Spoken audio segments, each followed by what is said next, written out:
નમસ્કાર મિત્રો, સ્વાગત છે તમારું ગુજરાત ન્યૂઝ યુટ્યુબ ચેનલમાં। આ વિડીયોમાં આપણે આજે 6 જિલ્લામાં ગાજવીજ સાથે વરસાદની આગાહી કરવામાં આવી છે અને 8 અને 9 જૂને ફરી વરસાદની આગાહી કરવામાં આવી છે। તે તમામ માહિતી વિશે આ વિડીયોમાં વાત કરીશું, તો વિડીયોને છેલ્લે સુધી જોતા રહેજો। તે પહેલાં જો તમે અમારી ચેનલમાં નવા છો તો નીચે લાલ કલરનું સબસ્ક્રાઇબ બટન આપેલું છે, તેને દબાવી બાજુમાં રહેલા ઘંટડી બટનને પણ દબાવી દેજો, જેથી અમારા આવનારા તમામ વિડીયોની માહિતી તમને મળતી રહે। રાજ્યના હવામાનને લઈને નવી આગાહી કરવામાં આવી છે।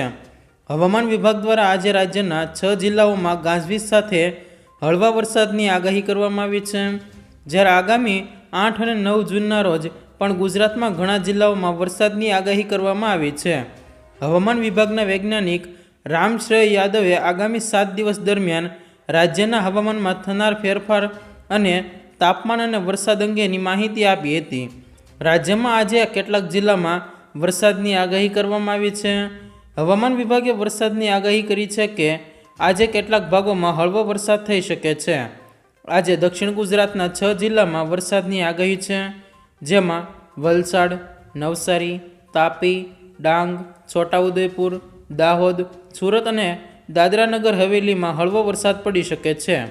કાલથી એટલે કે 5મા દિવસે હવામાન સૂકું રહેશે તેવું અનુમાન વ્યક્ત કરવામાં આવ્યું છે, જ્યારે 6 અને 7મા દિવસે એટલે કે આગામી 8 અને 9મી તારીખે ગુજરાતમાં ફરી વરસાદ પડી શકે છે।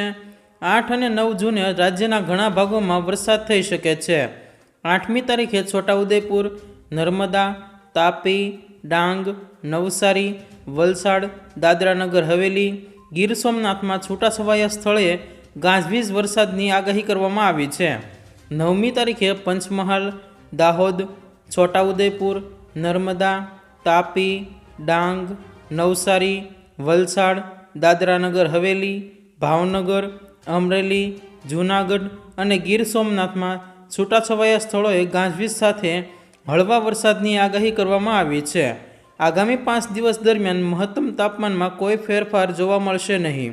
ગુજરાત પર સાયક્લોનિક સર્ક્યુલેશન બનવાને કારણે આજે રાજ્યના 6 જિલ્લામાં વરસાદની આગાહી કરવામાં આવી છે। જો મિત્રો તમને આ વિડીયો પસંદ આવ્યો હોય તો વિડીયોને લાઈક કરો, તમારા મિત્રો સાથે શેર કરો અને ચેનલમાં નવા છો તો ચેનલને સબસ્ક્રાઈબ જરૂર કરી લેજો, જેથી અમારા આવનારા તમામ વિડીયોની માહિતી તમને મળતી રહે।